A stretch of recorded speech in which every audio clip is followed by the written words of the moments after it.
Hola chicos, ¿cómo están? Buenos días para todos ustedes.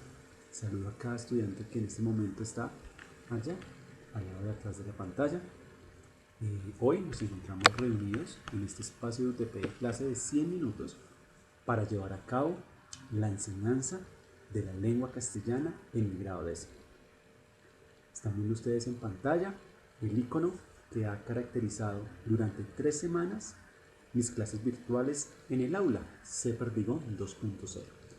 Un aula que he decidido titular así porque de alguna manera representa lo que es mi identidad. El color verde, ustedes lo saben bastante, tiene un pizarrón, tiene hoy en el centro, bueno, como las anteriores veces, pero hoy en énfasis va a estar en ese botón del centro que es un botón de play, porque nuestra clase hoy gira en torno a un tema el cual requiere una explicación audiovisual, pero también teórica como la estaré realizando yo.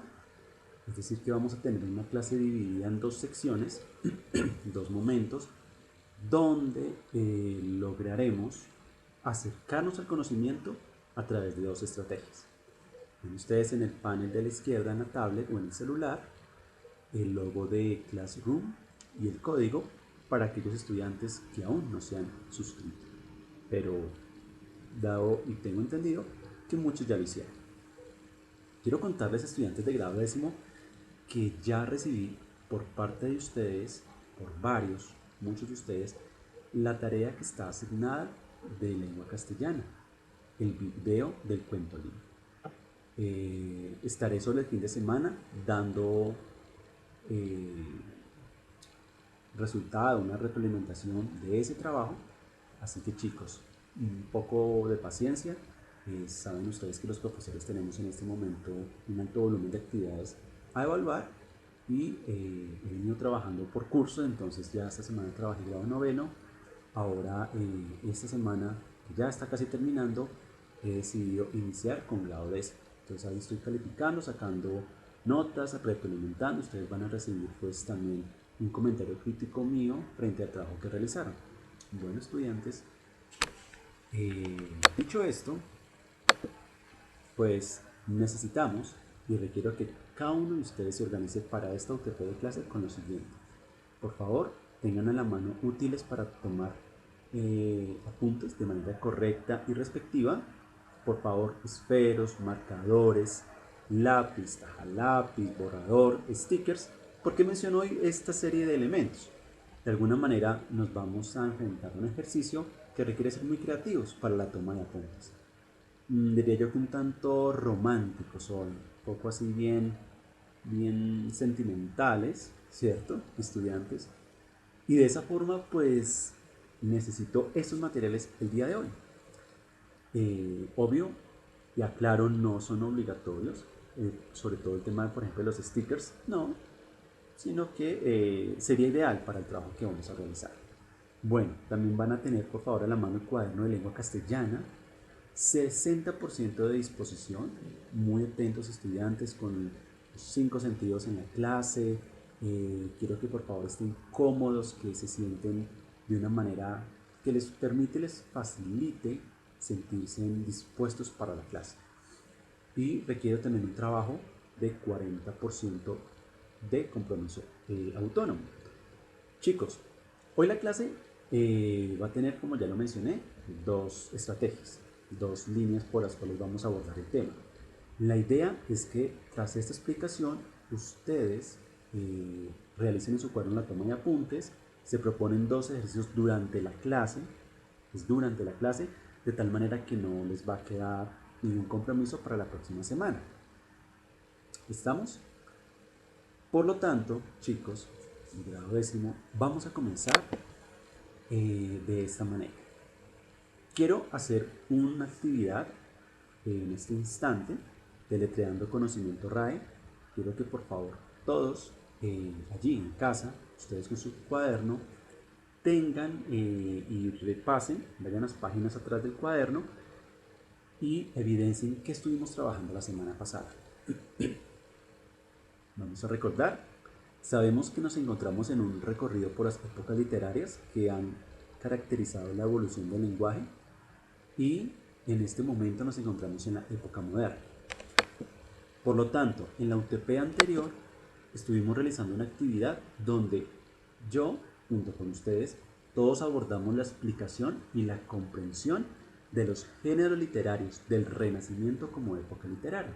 Es decir, estuvimos hablando qué géneros aparecieron durante el Renacimiento y configuraron de alguna manera la literatura de la época. En ese ejercicio estuvimos hablando del género dramático, muy característico y muy dado a una filosofía y a una didáctica del cuestionamiento de la vida, para enseñar al hombre la manera correcta de actuar, de razonar, es decir, de comportarse. También nos enfrentamos en clase a la explicación de un tema donde estaba el género literario poético. Ustedes recuerdan que en el Renacimiento les hablé un poco de figuras clásicas, ¿cierto? Hablamos de los sonetos y de un autor, recuerdo que lo mencioné ese día en clase, el cual fue Francisco de Quevedo. ¿Lo recuerdan? Exacto. Además, estuvimos ahondando en el género narrativo y aparecieron las novelas, ¿cierto? Las novelas caballerescas. Estuvimos hablando de un texto muy reconocido que fue La salida de Tormes, ¿recuerdan? Allí se hizo hincapié en muchas de estas secciones de la literatura porque terminamos hablando del género didáctico, que relacionado un poco con el dramático, que era el teatro, las obras, ¿cierto?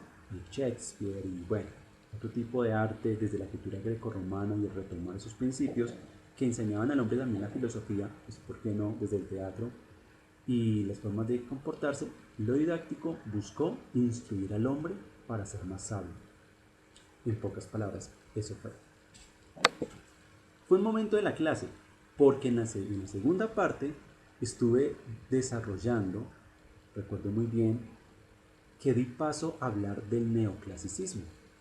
También una época que pertenece a la época moderna, ¿cierto? Es un contexto literario donde resaltamos los principios. Me acuerdo tanto que estuvimos trabajando un mapa conceptual, en realidad fueron dos, donde la clase tomó bastantes minutos de explicación y allí, en ese orden de ideas, encontrábamos que el neoclasicismo pues tuvo un fundamento que fue la época de la Ilustración, donde surgieron grandes pensadores que en el momento se consideraron pensadores y un poco revolucionarios porque tenían ideales que buscaban la libertad, que buscaban una expresión muy ceñida a una idea donde todo era cuestionado. O sea, era una libertad, pero tenía la dimensión y la característica de que quería, sobre todo, dar esa libertad del conocimiento para atraer al hombre y llevarle a ser fuente de vida, fuente de producción intelectual, de progreso. Y entonces hablamos del criticismo, del racionalismo, del empirismo y de la utopía. ¿Lo recuerdan? Muy bien. Esos fueron conceptos propios de la Ilustración en el siglo XVIII en Francia, ¿lo recuerdan? Bueno, luego estuvimos hablando de algunas características literarias, estuvimos hablando de las fábulas en el neoclasicismo, se habla muchísimo del poder de la razón, el conocimiento, el intelecto. Vimos cómo la sociedad se volca en torno a una sociedad justa que busca desde la utopía un equilibrio y aparecen allí en esta época literaria muchos de los textos que se relacionan con textos científicos, textos narrativos, ensayos, en fin, una serie de leyes, normas, de artículos de opinión, donde el ser humano, a través del poder de su mente y lo que plasmaba en la escritura, pues lograba que se diera el sentido del neoclasicismo, es decir, un nuevo concepto de antigüedad, pero buscando refinar y tocar toda la línea de pensamiento de los griegos y los romanos, en especial de los griegos. Y desde allí consolidar una sociedad que estaba menguada por el lenguaje, que estaba interpelada por todas las manifestaciones artísticas y que a la vez permeaba entre una cosa y otra, buscando una consolidación de la razón en la sociedad de este siglo, el siglo XVIII. Finalmente, yo asigné una expedición literaria que muchos de ustedes, como lo mencioné al comenzar la clase del día de hoy, ya han entregado. Yo les propuse al comenzar, me acuerdo mucho al comenzar el ejercicio, una actividad estudiantes de un cuento libro.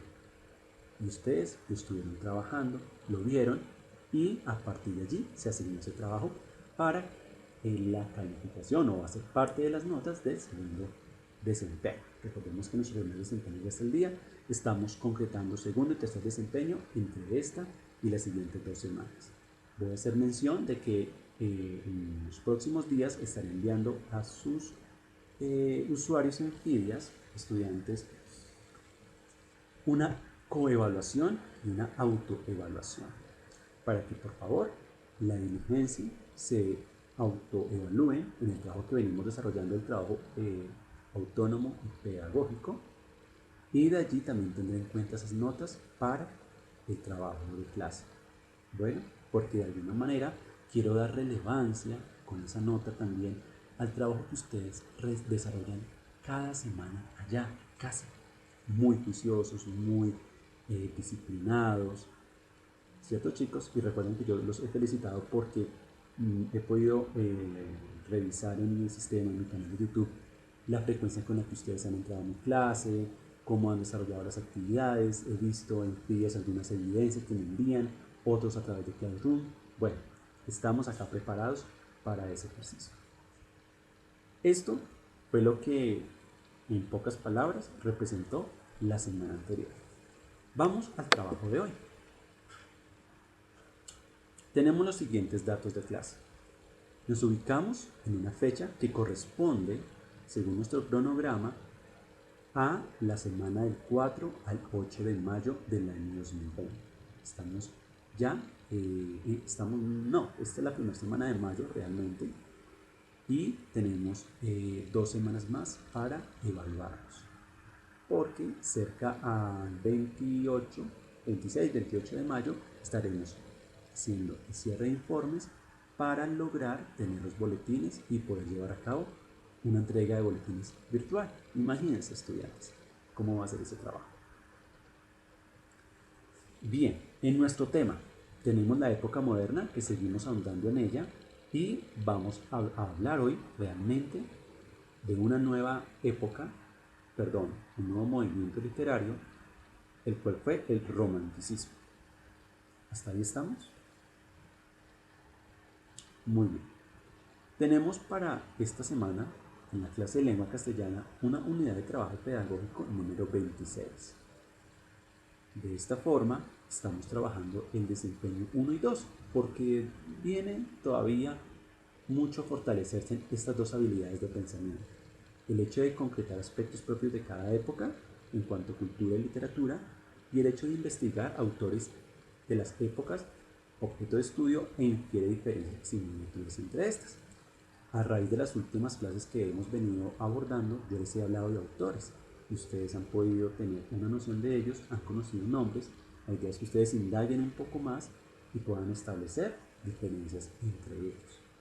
Por supuesto, sobre esto voy a proponer un trabajo final muy pronto. Correcto. Un segundo componente de la clase de lengua castellana es lenguaje al día. Hoy tenemos la palabra vehemente. Es una palabra que tiene mucha trascendencia y tiene razón de ser el día de hoy en la clase. Esta expresión, estudiantes, se caracteriza porque desde la parte semántica, o sea, desde su noción de significado, puede utilizarse en muchas de nuestras producciones escritas, incluso en la oralidad, para querer decir que hay algo o hay alguien que desarrolla una acción con demasiada pasión. Es como cuando ustedes dicen así, ¿cierto? Con corazón. Ahí así. Muy bien, con corazón. Esto lo vamos a comprender mucho mejor en este instante cuando veamos el ejemplo. Dice de la siguiente manera. Cuando de escribir poesía se trate, debes llenarte de vehemencia y sorprenderás al lector, pues tus sentimientos hablarán contigo. Es decir, debes contagiarte, estimado estudiante de grado décimo, estudiante rayanista, sembrador de futuro, deben llenarse de una vehemencia, de una pasión, de un sentimiento, de un deseo ferviente por hacer algo. Si tienen vehemencia cuando vayan a escribir poesía, pues van a sorprender muchísimo a cada uno de sus lectores. ¿Estamos hasta ahí? De acuerdo. Esto es lo que corresponde a la clase de lengua castellana en el aspecto del lenguaje. Vamos a entrar ahora a hablar de los puntos sobre las guías. ¿Cuál es la explicación de esto? Tenemos el tema del romanticismo como movimiento literario, pero antes de entrar a hablar de él, de conocer un poco la dinámica de este ejercicio, de esta época, qué la caracterizó, cuáles son sus autores, bueno, qué se sabe de ello, vamos a empezar por un ejercicio de cuestionamiento ubicándonos en la época moderna. Ustedes ven en este momento una pregunta que va a aparecer en la pantalla y que indica lo siguiente. Perdón. ¿Qué significa ser romántico? Quiero que piensen, conversen con un familiar, alguien que esté cerca a ustedes. Recuerden que en las clases de lengua castellana, de producción escrita y de lectura crítica, les he recomendado mucho que dialoguen con familiares, con amigos, con personas que están cerca. Incluso quiero que hoy interactúen en la clase utilizando sus dispositivos celulares, su WhatsApp, y le escriban a alguien, a un familiar, a una tía, a un tío, no sé, a alguien que ustedes estimen mucho, que quieran, y le pregunten en el WhatsApp, oye, estoy en un ejercicio para clase de lengua castellana y mi profesor me pide que te pregunte qué significa para ti ser romántico. Quiero que por favor hagan el ejercicio con dos familiares. Bueno, recuerdan que les mencioné que iba a haber durante la clase dos ejercicios prácticos que los íbamos a desarrollar en estos momentos, perdón. Pues muy bien. El primero de ellos corresponde a esta dinámica. Quiero que escriban la pregunta en el cuaderno. La pregunta va a tener tres respuestas. La primera, la que me concierne a mí. La segunda, la que yo le pregunte a un familiar que esté cercano en casa en este momento. Y la tercera, a alguien a través de WhatsApp. Le van a escribir. No importa lo que les escriba, pero sí quiero que por favor realicen el ejercicio en pro de conocer múltiples respuestas. ¿Qué dicen por aquí? ¿Qué dicen por allá? Sobre la pregunta, ¿qué significa ser romántico? Para muchos seres humanos, romántico es pensar en algo cursi, en ser muy sentimental, en llorar, en amar, en sentir tristeza, soledad, pero también sentir mucho amor y mucha alegría y qué chévere y me gusta lo que siento, estoy enamorado, ¿cierto? También romántico significa para otros escribir cartas. En la noche, en la madrugada, tomar una agenda y empezar a escribir cartas y cartas de amor, donde el alma se desborda en un sentimiento. También romántico puede significar un estado de la persona, o un estado civil, por digamos de alguna manera decirlo, porque cuando alguien se enamora y luego se casa, es porque está profundamente amando a esa persona y se convierte en un ser romántico, que ama con todo su corazón. Creeré yo que romántico también se puede asociar con la música, ¿cierto? Entonces escuchan música de autores como Rey, Camila, Sin Bandera, música de artistas colombianos, de Monto Juanes, Manuel Medrano, Manuel Turizo, porque también desde el reggaetón hay cierto concepto romántico, ¿cierto? Escuchan, bueno, así, diferentes autores. Y eso también puede catalogar a una persona como romántica. Eh, pero también un ser romántico es aquel que está dispuesto y que es un poco altruista, ¿cierto? Persona que ama y hace las cosas desinteresadas por el bien común, por el bien de todas las personas. Y entonces ama a todo el mundo. Ama, ama. Es luz, irradia mucha felicidad, alegría. Eso también puede considerarse como un ser romántico. ¿Estamos hasta ahí? Muy bien. Van a indagar ustedes en la pregunta-respuesta. Me gustaría mucho que ustedes rápidamente, una vez consolidadas las respuestas que han tenido, por favor, van a hacer la siguiente parte de este primer punto. Van a mirar las respuestas que obtuvieron y me van a comentar el video. En este momento van a la parte de la descripción en comentarios y allí escriben la respuesta a esta pregunta. Y escriben qué significa ser romántico. Escriben la respuesta tal cual se la compartió el familiar o lo que piensan ustedes o lo que les dijo alguien a través de WhatsApp. Y entre paréntesis escriben el medio por el cual obtuvieron la respuesta. Ejemplo, para mí ser romántico es estar dispuesto a amar en todo tiempo. Entre paréntesis me escriben opinión personal, opinión familiar o opinión de WhatsApp. ¿Estamos? ¿Vamos hasta ahí claros? Entonces ya tenemos la primera actividad a estos 20 minutos de la UTP de clase, donde van a comentar el video con base a la actividad que han realizado en casa. Y tenemos un panorama. Muy bien, chicos. Luego de que han comentado, y yo he podido leer sus respuestas, porque sé que todos vieron la clase con la participación que tienen aquí en mi canal y que han hecho en el ejercicio de comentar la clase, vamos a continuar con lo siguiente. Hay otra pregunta, la cual deben reflexionar y responder en su mente. Y es, ¿sentimos con la mente o con el corazón? ¿Qué creen ustedes? Venimos de un poco de unas concepciones de la historia, ¿cierto? De los griegos, venimos luego de la edad medieval, de la época también moderna donde aparece el Renacimiento, neoclasicismo, y ahora estamos en romanticismo. Y esta pregunta también tuvo su eco en esos momentos de la historia, desde el siglo V hasta la actualidad. Ha tenido trascendencia y es pensarnos cómo es que realmente sentimos. Yo siento algo por alguien con mi corazón o es con mi intelecto. ¿Qué pasaría allí? Para este ejercicio vamos a ver un TED, que es una corta conferencia que está en YouTube. Vamos a verla hasta cierto momento. Ustedes deberán verla, continuar viéndola, o depende, como hagamos de tiempo, creería yo que nos da el tiempo para verla toda en este instante. Así que voy a abrir mi ventana de YouTube para dar play desde la página principal al video. ¿Estamos? Algo muy importante. Esta pregunta, que también la dejan ustedes registrada en su cuaderno, puede tener una respuesta o debería tener una respuesta a partir del video. Voy a intercambiar mi ventana a YouTube. Muy bien. Y vamos a iniciar de esta manera viendo este video.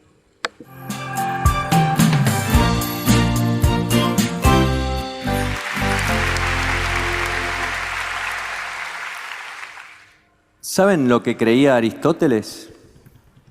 Aristóteles decía que pensamos con el corazón y que el cerebro solo se dedica a enfriar la sangre que viene caliente del corazón después de haber pensado. ¿No les parece una barbaridad que una de las mentes más brillantes de la historia de la humanidad haya equiparado al cerebro humano con un radiador? Creo que todos estamos de acuerdo en que Aristóteles esta vez estaba equivocado. Hace más o menos 10 años investigo la relación entre el corazón y el cerebro, básicamente la forma en que el corazón produce enfermedades neurológicas como los accidentes cerebrovasculares o ACVs, y cómo el cerebro produce enfermedades cardiológicas como las arritmias. Y en este camino de la investigación me llevé un montón de sorpresas. Eso de que pensamos exclusivamente con el cerebro y que el corazón solo bombea sangre, no es tan así. Por ejemplo, ¿cuántas veces les dijeron que decidan con el corazón? ¿Qué tiene que ver esta bomba de puro músculo con tomar una decisión o tal vez con las intuiciones, que es lo que necesitamos para tomar decisiones a veces? Hay un estudio de la Universidad de Cambridge que revolucionó el tema de decidir con el corazón y abrió un camino enorme en lo que nosotros llamamos investigación sobre toma de decisiones. En este estudio se le pidió a algunas personas que participen de un juego en el cual tenían que tomar decisiones basadas en situaciones simuladas en una computadora, y siempre había dos opciones entre las cuales tenían que decidir. Una de ellas iba a tener un resultado positivo o favorable y la otra iba a tener un resultado desfavorable. Y mientras participaban del juego, se les monitoreaban los latidos cardíacos para saber cómo reaccionaba el corazón justo antes de tomar una decisión. Y lo que encontraron los investigadores fue que antes de tomar una decisión que iba a tener un resultado favorable, el corazón latía de una forma específica. Pero cuando iban a tomar una decisión que iba a tener un resultado negativo, latía de una forma totalmente distinta. Es decir, que aparentemente el corazón sabía antes de que el cerebro fuera consciente si la decisión que se estaba por tomar iba a tener un resultado favorable o desfavorable. Ahora les pido que se guarden esto en la cabeza y vamos a hacer un ejercicio nosotros. Vamos a experimentar con nuestro cuerpo. Y les voy a pedir que cierren todos los ojos. Todos cierren los ojos, mantengamos silencio y pongan sus manos sobre las rodillas hasta que yo les diga. Y mientras hacemos esta prueba, quiero que traten de ver si pueden sentir sus latidos cardíacos.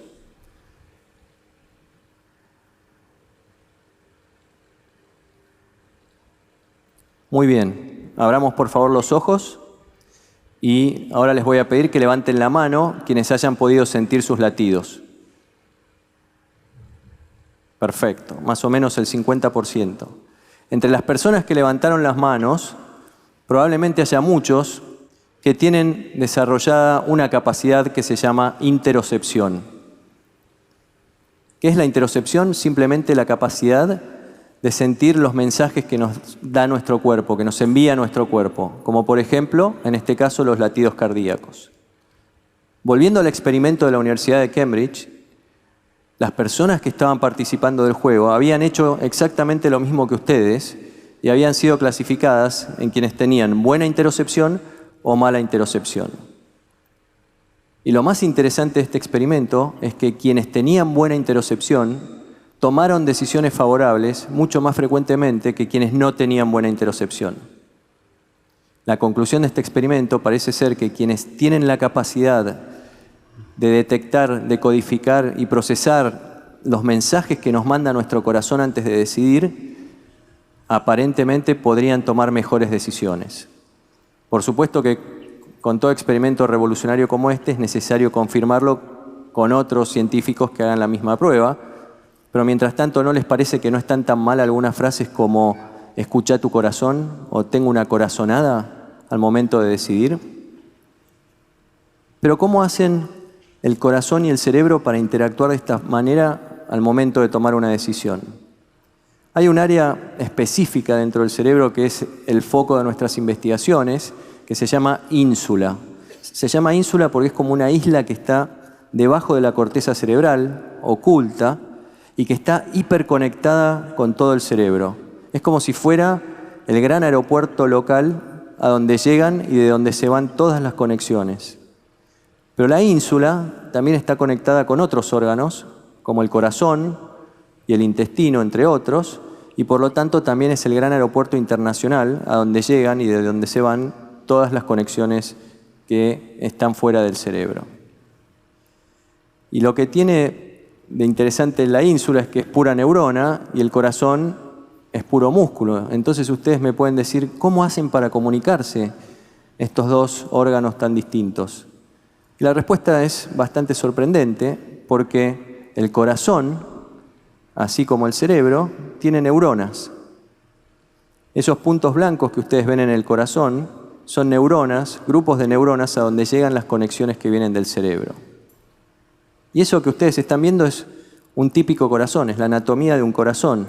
¿Y qué pasó a lo largo de la humanidad para que un corazón como ese se transforme en el símbolo universal del amor? ¿Qué tiene que ver el corazón con amar o enamorarse? En otro experimento le pidieron a algunas personas que traigan fotos de alguien a quien amaban profundamente y de alguien que les era totalmente indiferente. Y les hicieron una resonancia magnética especial, que se llama funcional, que nos permite ver qué áreas del cerebro se están activando ante determinados estímulos o determinadas acciones.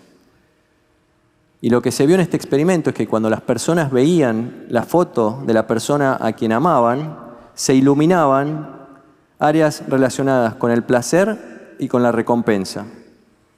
Y no casualmente, una de esas áreas era la ínsula. La ínsula parece estar involucrada en algunas funciones, junto con otras áreas del cerebro, que nos permiten darnos cuenta que estamos enamorados de una persona. Nos permite decir, esa es la persona de la cual yo estoy enamorado.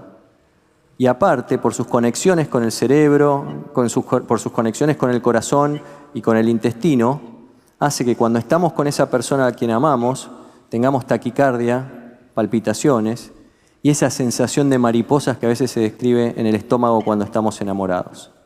Entonces, señores, nos enamoramos con el cerebro y no con el corazón.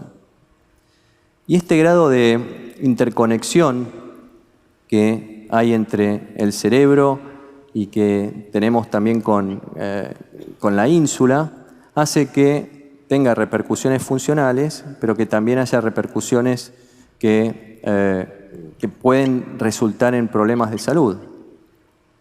Por ejemplo, les quiero mostrar en este gráfico, acá tienen en el eje horizontal los meses de mayo, junio y julio.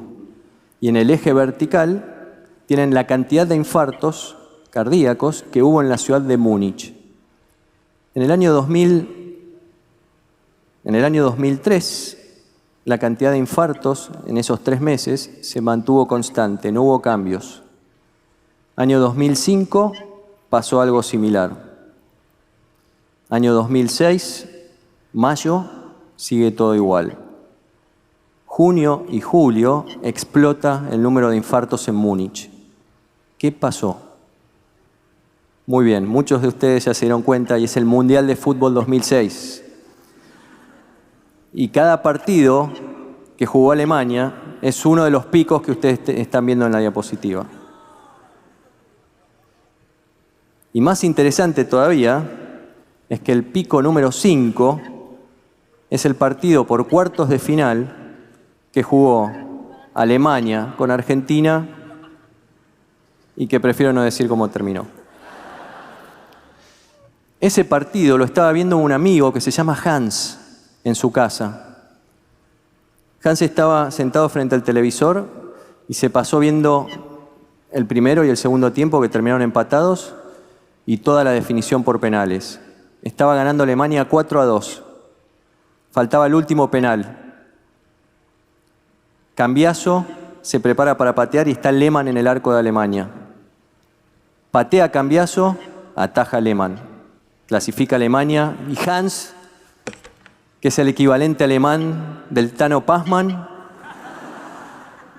pega el grito de su vida, libera toda la energía y toda la adrenalina que acumuló durante esos 90 minutos más los penales. Y en cuanto terminó de gritar la tajada del penal, fue a parar directo al hospital con un infarto. Como muchos otros alemanes ese día en que se triplicaron el número de infartos en la ciudad. Hans es un ejemplo viviente de cómo algunas emociones que afectan nuestro cerebro hacen que, en forma transitiva, terminemos teniendo un problema cardíaco. El estrés que tuvo Hans, esa sobredosis de adrenalina, terminó comprometiendo el corazón y produciendo el infarto. Entonces, uno acá se plantea, ¿tenemos que resignarnos y aceptar que estamos expuestos a lo que este sistema tan complejo corazón-cerebro nos expone en cuanto a nuestras emociones? ¿O hay algo que podamos hacer? La ciencia nos está abriendo muchas puertas. Una de ellas es a técnicas milenarias. Técnicas que, por más que tengan miles y miles de años, solo se han investigado seria e intensivamente en los últimos años. Y una de ellas es el mindfulness. El mindfulness es una especie de técnica de meditación que que nos permite concentrarnos en todo lo que está pasando alrededor, en las sensaciones, en las emociones y en los mensajes de nuestro cuerpo. ¿Les suena esto de mensajes de nuestro cuerpo? Interocepción. Cuando me hablaban de mindfulness hace unos 10 o 12 años, yo era absolutamente incrédulo porque, por supuesto, no había ninguna evidencia científica. Nada. Muy bien, estudiantes, vamos a dejar hasta ese punto del TED porque, bueno, veo que ya hemos abordado lo que necesito y lo que quiero que ustedes pensaran y sintieran, ¿cierto? Lo que yo deseaba como profesor que reflexionaran a partir de este video. ¿Recuerdan la palabra introspección? Bueno, quisiera preguntarles cuántos de ustedes cuando hicieron el ejercicio de los ojos cerrados, las manos sobre las piernas, lograron escuchar los pulsos de su corazón. Luego quiero que cuestionemos esta pregunta con otra y es, miren cómo el señor personaje de este TED nos habla de cómo la humanidad llegó a representar el corazón humano con esa forma, ¿cierto? Que todos conocemos. ¿Cómo llegó a pasar eso? Ahora, la importancia de tomar decisiones con el corazón o con el cerebro. ¿Nos enamoramos con el corazón? No, ¿cierto? Pues según la explicación desde la teoría de Einstein y todo lo que allí se dice, y de, Aristóteles, es que también la mente tiene un rol y un papel. Y es esa la reflexión que quiero llevar a los estudiantes porque durante la época del romanticismo esa fue una lucha constante. Porque se creía entonces que en las anteriores dos edades, o periodos, mejor periodos, como fue el Renacimiento y el Neoclasicismo, el corazón no estaba, porque todo se hacía a través de la mente. Solo el intelecto humano podía crear. Pero ¿qué pasa en el romanticismo? Hay un volcamiento hacia lo que son los sentimientos que nacen en el corazón del hombre y la expresividad de sentir sensaciones. Y mira cómo este tipo de dinámicas se han venido añadiendo cada vez más a la sociedad moderna. Ahora, termina el video mencionando sobre una técnica de meditación, que bueno, finalmente los invito a que ustedes puedan consultar el enlace que aparece aquí en pantalla o en la descripción del video también está para que puedan ver cómo culmina esta actividad de esta conferencia de un TED, que es un tema donde se exponen tecnologías, diseños y experiencias. Eso traduce la palabra TED, T-E-D. Bueno, ¿sentimos con la mente o con el corazón? También válido que lo indaguen con las personas que están cerca a ustedes. Piensen su respuesta, la del familiar y la de la persona que les colaboró vía WhatsApp. Vamos a ahondar un poco ya en materia acerca del romanticismo. Tengo este cuadro sinóptico, es un esquema donde están de manera sintética los principales elementos sociales, culturales y literarios de la época. Bueno, el romanticismo he decidido estructurarlo en este esquema en 4 bloques. El primero, que tiene que ver con aspectos culturales, donde se nos informa que esta época literaria se produce a finales del siglo XX, perdón, XVIII. Discúlpenme la mala lectura que dice del siglo XVIII, y que tiene un país pionero, que es Alemania. Allí, tras muchas cosas que ocurrían en la época, en el momento, pues se da este auge y se da este despertar de un momento que se decidió llamarse el romanticismo, que luego apareció el post-romanticismo y demás.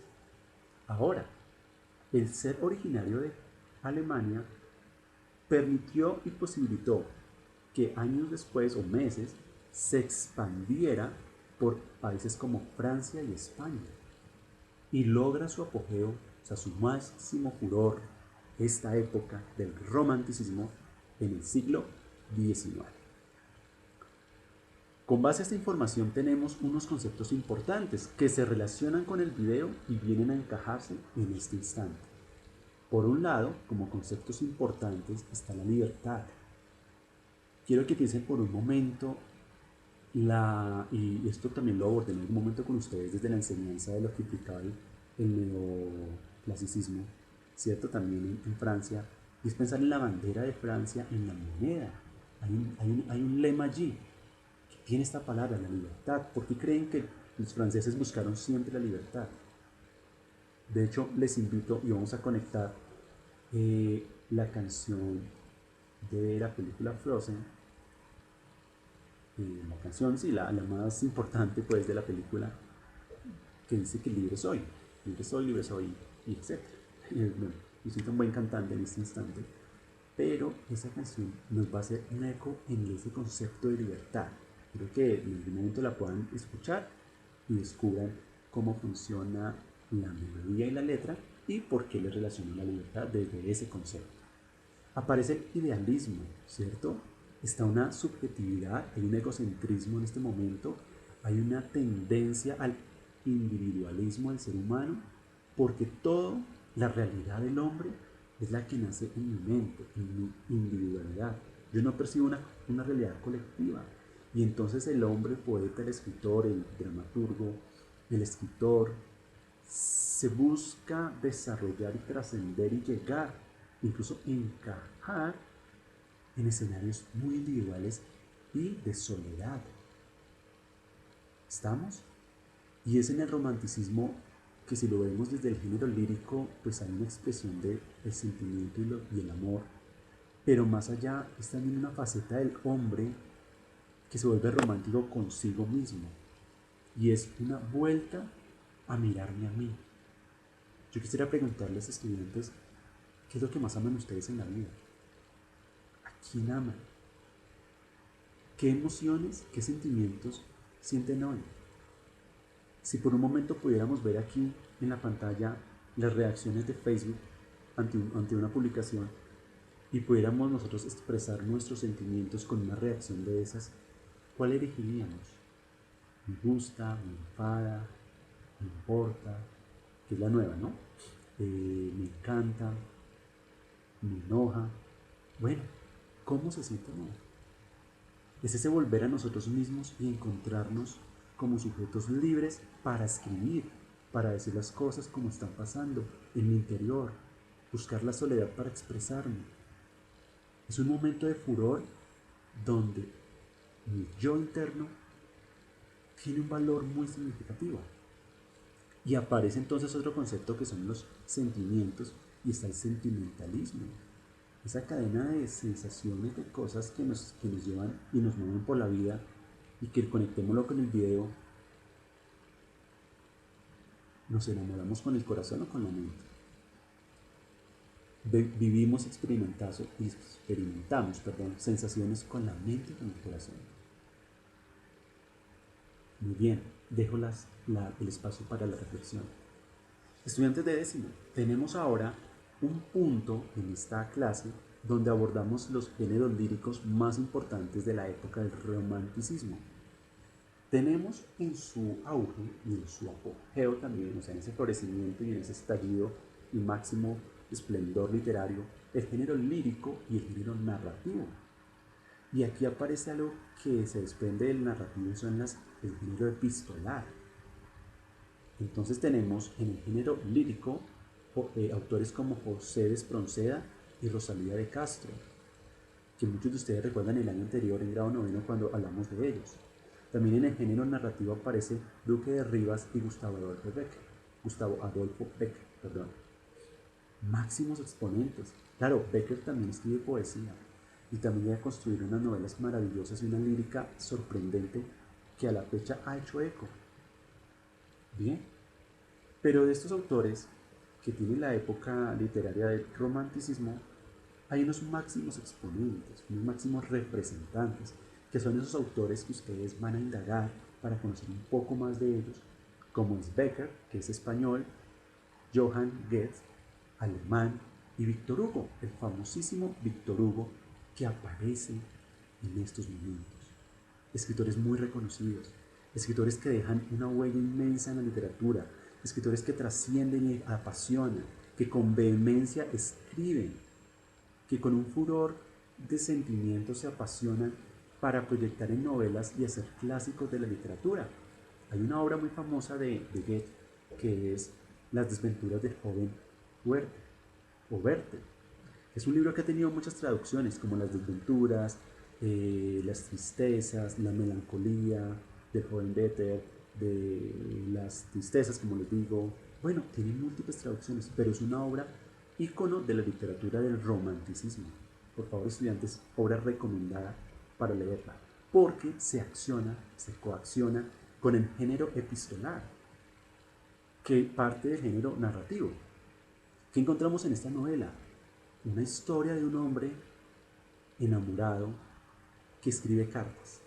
Y toda la novela son cartas, cartas, cartas y más cartas. Y todo va dirigido con fecha, un remitente a veces, otras veces no, y un párrafo o 2 o 5 párrafos de cartas que dirigen a alguien. ¿Estamos? Bueno, muy bien. De esta manera, estudiantes, hago un panorama y presento un primer contexto de esta época donde relacioné aspectos culturales, conceptos importantes, los géneros literarios y los máximos representantes. Vamos a continuar y mejor a finalizar la explicación de la clase con lo siguiente, y es una frase de Gustavo Adolfo. ¿Qué nos quiere decir esta frase? Vamos a pensarla. Es además un fragmento de un poema de este autor y me permito leerla. Dice de la siguiente manera: podrá nublarse el sol eternamente, podrá secarse en un instante el mar, podrá romperse el eje de la tierra como un débil cristal. Todo sucederá. Podrá la muerte cubrirme con su fúnebre crespón, pero jamás en mí podrá apagarse la llama de tu amor. Miren, chicos, la delicadeza, la construcción de estos versos, la profundidad y la vehemencia de Becker al trascender en las letras unos sentimientos de individualismo, sentimentalismo, ¿cierto? De libertad, para expresar, para llegar a decir. Y entonces de nuevo entra la pregunta, ¿corazón o cerebro? Porque para llegar a producir este texto, este caballero tuvo que haber pensado mucho, pero también tuvo que permitir que su corazón se abriera como unas compuertas de un dique y saliera todo eso que había dentro de él. ¿Estamos, estudiantes? Muy bien. De esta manera vamos a finalizar la clase del día de hoy. Les traigo otra propuesta de cuento libro. Van a escuchar esta historia. Creería yo que aplica para el género que estamos explicando y abordando, los géneros líricos y narrativos, y también para el sentido del romanticismo. ¿Estamos? Vamos a abrirlo, a ver si suena bien desde esta diapositiva. Si no, lo buscamos en una carpeta y le doy play desde el reproductor de Windows para que sea más audible el ejercicio.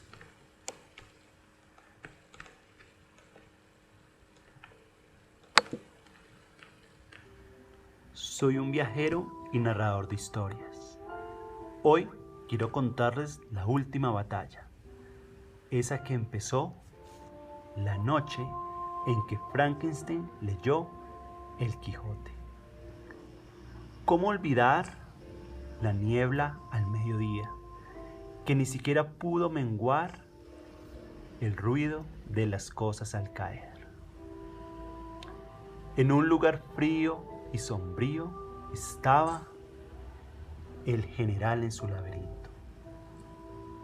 Escuchaba los latidos de su corazón y sentía el frío del fusil en sus manos.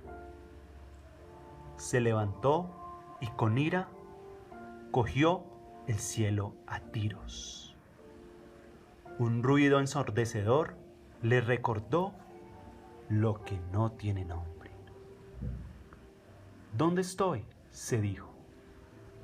En un momento vislumbró en su mente el juego de tronos al que se había sometido,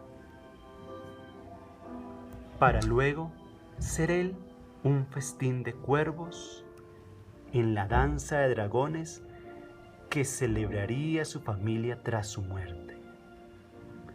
El silencio reinó en su ser durante unas 2 o 3 horas. María, María, despierta. Es hora de ir al colegio. Pero papá, ¿y el general?, preguntó ella sorprendida. No sé de qué me hablas. Mírate, eres la sirena de agua dulce que siempre has soñado después de todo. Maravilloso, ¿no? Una historia muy bonita que construí pensando en uno de mis libros, sí, los libros que más he disfrutado leyendo a lo largo de mi formación como docente. Miren ustedes, uno de los tantos tomos de las crónicas de Narnia aparecía un escritor colombiano, Jorge Franco, súper recomendado para mí. He tenido la oportunidad de conocerlo en persona y me encanta su literatura. Aparece la poeta Piedad Bonet, ¿cierto? Con 2 libros, Después de todo, y Lo que no tiene nombre, una historia biográfica muy interesante de su vida, claro está por ser biográfico, y de la muerte de su hijo en una de las universidades de Colombia.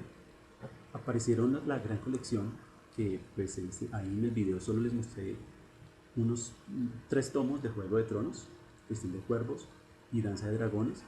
Hizo falta que aparecieran Choque de Reyes y Tormenta de Espadas. También encontraron un clásico de la literatura de Gabriel García Márquez, El general en su laberinto. Por otro lado, indiscutiblemente María, ¿no?, de Jorge Isaac, que tuve la oportunidad con ustedes de leer ese libro en algún momento, de compartirlo y de divertir y comentar esa historia de amor que ocurre en un país como Colombia. Y apareció otro libro también de 2 escritores colombianos, Tomás González, Con la niebla al mediodía, y Juan Gabriel Vázquez, El ruido de las cosas al caer, una historia que ocurre en el centro de Bogotá y que les invito para que puedan conocer este tipo de literatura. Bien, estudiantes, los felicito. Es para mí muy motivante saber que he podido llegar a sus casas, que he podido entrar hasta donde ustedes están, ser escuchado y aprender. Aprender con esta preparación de clase que aún se pueden hacer muchas más cosas maravillosas por la educación en una época como la que estamos. Sin más, estudiantes, hemos llegado al final de nuestra clase, 50 minutos de clase, 50 minutos donde ustedes van a disponer de los 50 restantes, por favor, para adelantar el trabajo que vienen desarrollando de producción escrita y realidad. Bueno, quiero que por favor dediquen este espacio, habilito esta opción para que trabajen y puedan hacer una entrega, ojalá hoy mismo, de ese trabajo. Chicos, no dejen acumular las tareas. Bueno, sin más preámbulos, sin más mensajes, palabras que decir, estudiantes, les deseo lo mejor.